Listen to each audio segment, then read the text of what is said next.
ಬೈಂದೂರು ಕ್ಷೇತ್ರದ ಮರವಂತೆ ಗ್ರಾಮ ಪಂಚಾಯತ್ ವ್ಯಾಪ್ತಿಯಲ್ಲಿ ಜಲಜೀವನ್ ಮಿಷನ್ ಯೋಜನೆಯಲ್ಲಿ ಆದ ಭ್ರಷ್ಟಾಚಾರದ ಹಿನ್ನೆಲೆಯಲ್ಲಿ ಬೈಂದೂರಿನ ರೈತ ಮುಖಂಡ ದೀಪಕ್ ಕುಮಾರ್ ಶೆಟ್ಟಿಯವರು ಮರವಂತೆ ಗ್ರಾಮ ಪಂಚಾಯತ್ಗೆ ಭೇಟಿ ನೀಡಿದರು.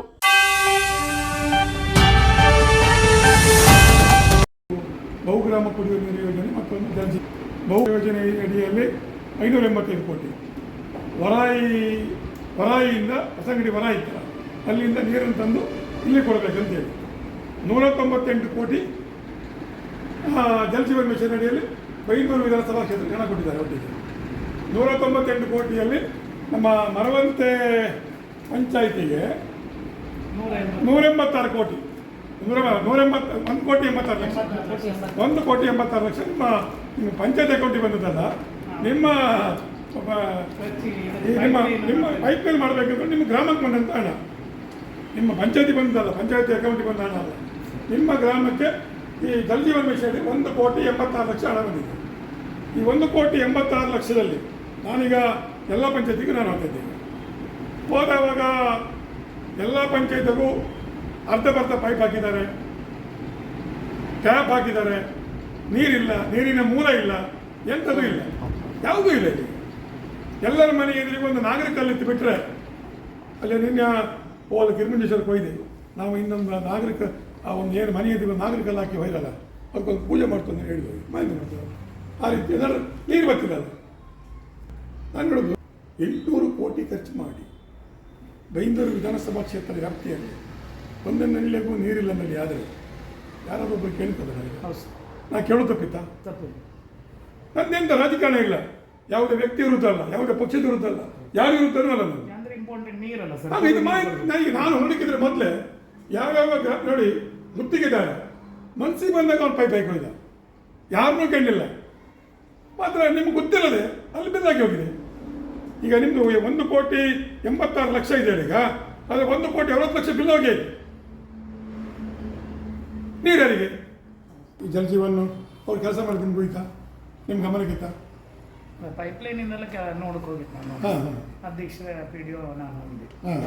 ಈಗ ಅವರು ಅಂದ್ರೆ ಒಂದ್ ಸೈಡ್ ಈಗ ಬಹುಗ್ರಾಮದಿಗೆ ಟ್ಯಾಂಕ್ ಆಗಿಲ್ಲಲ್ಲ ಸರ್, ಇದ್ರದ್ದು ಒಂದ್ 2-3 ಕಡೆಯಿಂದ ನಮ್ಮ ಪಂಚಾಯತ್ ನೀರು ಬಿಟ್ಟಿದ್ರೆ ಬಿಟ್ಟಾಗ ನಳ್ಳಿ ಕನೆಕ್ಷನ್ ನಳ್ಳಿಗೆ ಬಂದಿತ್ತು, ನೀರು ಬಂದಿತ್ತು, ಅಂದ್ರೆ ನಮ್ಮ ಲೈನ್ ಬಿಟ್ಟದ್ದು, ನಮ್ಮ ನೀರು ಬಿಟ್ಟೆ ಸರ್. ಈಗ ಅವ್ರ ನೀರು ಈಗ ಬ್ರೌಗಂತ ಟ್ಯಾಂಕ್ ಕ್ಲಿಯರ್ ಆಗಿಲ್ಲ, ಈಗ ಟ್ಯಾಂಕ್ ಎಲ್ಲ ಕಂಪ್ಲೀಟ್ ಆಗಲಿಲ್ಲ.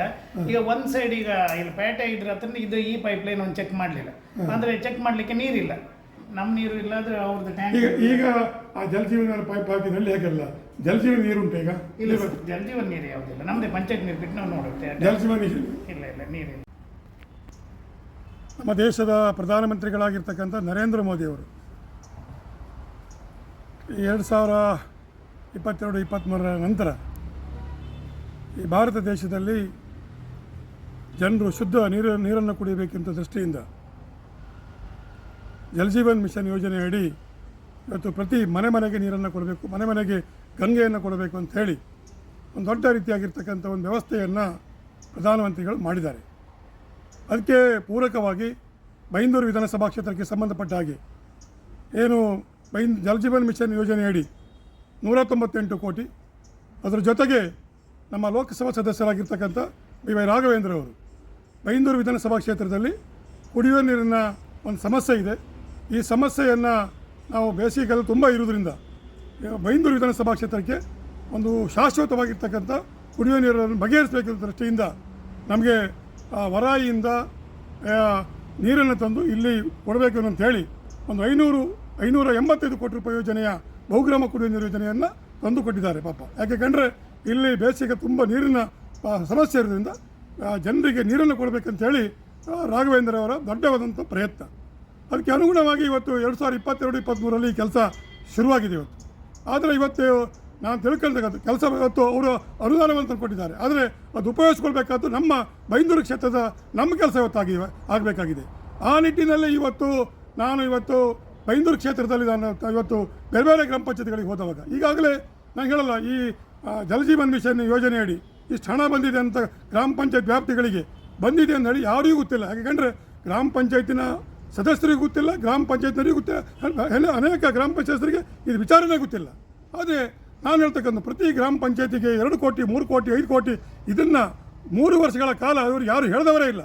ಆದರೆ ನಾನು ಇವತ್ತು ಪ್ರಥಮವಾಗಿ ಪ್ರತಿ ಪಂಚಾಯತಿಗೆ ಹೋಗಿ ನಿಮ್ಮ ಗ್ರಾಮ ಪಂಚಾಯತಿಗೆ ಇವತ್ತು ಇಷ್ಟು ಹಣ ಬಂದಿದೆ ಅಂತಕ್ಕಂಥ ವ್ಯವಸ್ಥೆ ಸಂದೇಶವನ್ನು ಹೋಗಿ ಇವತ್ತು ಆ ಗ್ರಾಮ ಪಂಚಾಯತಿ ವ್ಯಾಪ್ತಿಯಲ್ಲಿ ತಿರುಗಾಟ ಮಾಡಿ ಮಾಡ್ತಾ ಇದ್ದೇನೆ. ಆದರೆ ಆ ಪಂಚಾಯತಿಗಳಿಗೆ ಹೋದವಾಗ ಅಲ್ಲಿ ಏನು ಮಾಡಿದ್ದಾರೆ ಕೇಂದ್ರ ಗುತ್ತಿಗೆದಾರರು ಅರ್ಧ ಪೈಪ್ ಹಾಕಿದ್ದಾರೆ, ಕೆಲವರು ನಳ್ಳಿ ಹಾಕಿದ್ದಾರೆ, ಎಲ್ಲೂ ನೀರಿಲ್ಲ. ಯಾಕೆ ಕಂಡ್ರೆ ಇಡೀ ವಿಧಾನಸಭಾ ಕ್ಷೇತ್ರದಲ್ಲಿ ನಮಗೆ 585 198 ಸಾಧಾರಣ 800 ಕೋಟಿ ರೂಪಾಯಿ ಯೋಜನೆ ಮಾಡಿ ಒಂದು ನಳ್ಳಿಯಲ್ಲಿ ನೀರು ಬದಲಾವಣೆ ಆದರೆ ಇವತ್ತು ಇದನ್ನು ಯಾರಾದರೂ ಒಬ್ರು ಕೇಳಬೇಕಲ್ಲ ಇವತ್ತು.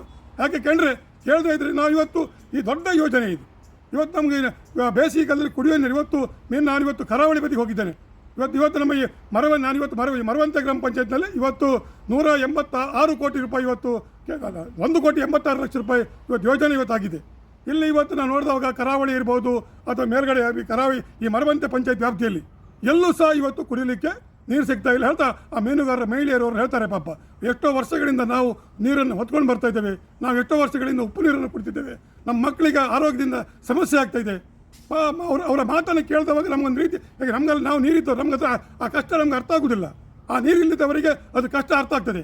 ಇದನ್ನು ನಾನು ಜನರಿಗೆ ಮನವರಿಕೆ ಮಾಡುವಂಥ ನಾನು ಗ್ರಾಮಕ್ಕೆ ಹೋದರೆ ಇದನ್ನು ನನ್ನನ್ನು ತೇಜವತೆ ಮಾಡಬೇಕು ಅನ್ನೋ ದೃಷ್ಟಿಯಿಂದ ಯಾರ್ಯಾರನ್ನೂ ಎತ್ತಿ ಕಟ್ಟಿ ಅವರ ಪತ್ರಿಕೆ ಹೇಳಿಕೆ ಕೊಡಿಸೋದು ನಾನು ಅವ್ರ ಬಗ್ಗೆ ನಾನು ಮಾತಾಡಿದ್ರೆ ಪತ್ರಿಕೆ ಹೇಳಿಕೆ ಕೊಟ್ಟ ಬಗ್ಗೆ ಮಾತಾಡೋದಿಲ್ಲ. ಯಾಕೆ ಕಂಡ್ರೆ ನಾವೆಲ್ಲ ಒಂದಲ್ಲ ಒಂದು ದಿವಸ ಒಟ್ಟಿಗಿದ್ದವರು. ಅವರು ನನ್ನ ಮನೆಗೆ ಅವರು ಉಂಡಿದ್ದಾರೆ, ಅವ್ರ ಬಗ್ಗೆ ನಾನು ಉಂಡಿದ್ದೇನೆ. ನಾನು ಅವ್ರ ಬಗ್ಗೆ ನಾನು ಏನು ಕಮೆಂಟ್ಸ್ ಮಾಡಲಿಕ್ಕೆ ನಾನು ಖಂಡಿತವಾಗಿ ನಾನು ಹೋಗುವುದಿಲ್ಲ. ಆದರೆ ನಾನು ಹೇಳ್ತಕ್ಕಂಥದ್ದು ಯಾರ್ಯಾರನ್ನೂ ಎತ್ತಿ ಕಟ್ಟುವ ಬದಲು ಅದ್ರ ಹಿಂದೆ ಇರ್ತಕ್ಕಂಥ ಯಾರು ಅವ್ರನ್ನ ಇದು ಮಾಡ್ತಾರಲ್ಲ ಆ ಖಳನಾಯಕ ಯಾರು ನಂಗೆ ಬೇಕು. ಹಿಂದೆ ಕೂತು ಆ ಖಳನಾಯಕನ ಕೆಲಸ ಮಾಡೋದಲ್ಲ, ಅವರೇ ತಾಕತ್ತಿದ್ದರೆ ಬಂದು ಎದುರಿಗೆ ಹೇಳಬೇಕು. ಯಾಕೆ ಕಂಡ್ರೆ ನಾನು ಹೇಳ್ತಕ್ಕಂಥದ್ದೇನು ನಾನು ಹೇಳುವಂಥದ್ದು ಇವತ್ತು ಜನರಿಗೆ ಕುಡಿಯೋಕೆ ನೀರಿಲ್ಲ ಅಂತಕ್ಕಂಥದ್ದನ್ನು ಅದಕ್ಕೆ ಸಪೋರ್ಟ್ ಮಾಡಬೇಕು ಇವತ್ತು ನಾವು. ಯಾಕೆ ಕಂಡ್ರೆ ಜನರಿಗೆ ನೀರಿಲ್ಲ, ಪಾಪ ನೀರಿಲ್ಲ ಸಾಯ್ತಾ ಇದ್ದಾರೆ. 800 ಕೋಟಿ ಯೋಜನೆ ಭ್ರಷ್ಟಾಚಾರ ಆಗಿದೆ, ಕಳಪೆ ಕಾಮಗಾರಿ ಆಗಿದೆ. ನಾವು ಮಾಡುವಂಥ ಹೋರಾಟಕ್ಕೆ ಅದಕ್ಕೆ ಬೆಂಬಲ ಕೊಡಬೇಕು. ಅದನ್ನು ಬಿಟ್ಟುಕೊಂಡು ಯಾರ್ಯಾರನ್ನೂ ಎತ್ತಿ ಕಟ್ಟಿ ನೋಡ್ರೆ ದೀಪಕ್ ಕುಮಾರ್ ಶೆಟ್ಟಿ ಅವರನ್ನ ಒಂದು ತೇಜವಾದ ಮಾಡಿ ಈ ಒಂದು ಯೋಜನೆಗೆ ಸಂಬಂಧಪಟ್ಟಾಗೆ ಮಾತಾಡಬಾರ್ದು, ನಿಲ್ಲಿಸ್ಬೇಕಂತೇಳಿ ಖಂಡಿತವಾಗಿ ದೀಪಕ್ ಕುಮಾರ್ ಶೆಟ್ಟಿಯನ್ನು ನಿಲ್ಲಿಸಲಿಕ್ಕೆ ಸಾಧ್ಯ ಇಲ್ಲ. ಯಾಕೆ ಕಂಡ್ರೆ ಇದು ಬಡವರ ಪರವಾಗಿರ್ತಕ್ಕಂಥ ಹೋರಾಟ.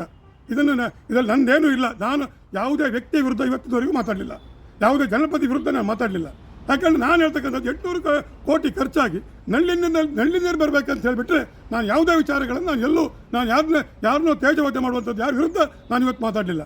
ಮತ್ತು ಒಂದು ನೆನ್ಪಿಟ್ಕೊಳ್ಳಿ, ಮತ್ತೆ ನನ್ನನ್ನು ಹೆದರಿಸಲಿಕ್ಕೆ ಯಾರಿಗೂ ಸಾಧ್ಯ ಇಲ್ಲ.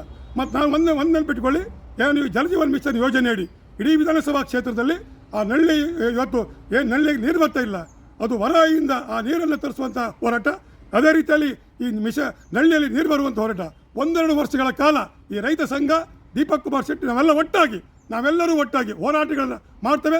1-2 ವರ್ಷಗಳಲ್ಲಿ ಏನಿವತ್ತು ನೀವು ನಾಗನಕಲ್ಲು ನಲ್ಲಿ ನೀರು ಹಾಕಿ ಹೋಗಿದ್ದೀರಿ, ಆ ನಾಗನಕಲ್ಲಲ್ಲಿ ನೀರು ಬರುವಂಥ ಕೆಲಸವನ್ನು ರೈತ ಸಂಘ ಮಾಡ್ತದೆ. ನಾವೆಲ್ಲರೂ ಒಟ್ಟಾಗಿ ಹೋರಾಟವನ್ನು ಮಾಡಿ ಖಂಡಿತವಾಗಿ ನೀರು ತರ್ತೇವೆ ಅಂತಕ್ಕಂಥ ಮಾತನ್ನು ಈ ಸಂದರ್ಭದಲ್ಲಿ ಹೇಳಲಿಕ್ಕೆ ಇಷ್ಟಪಡ್ತೇನೆ.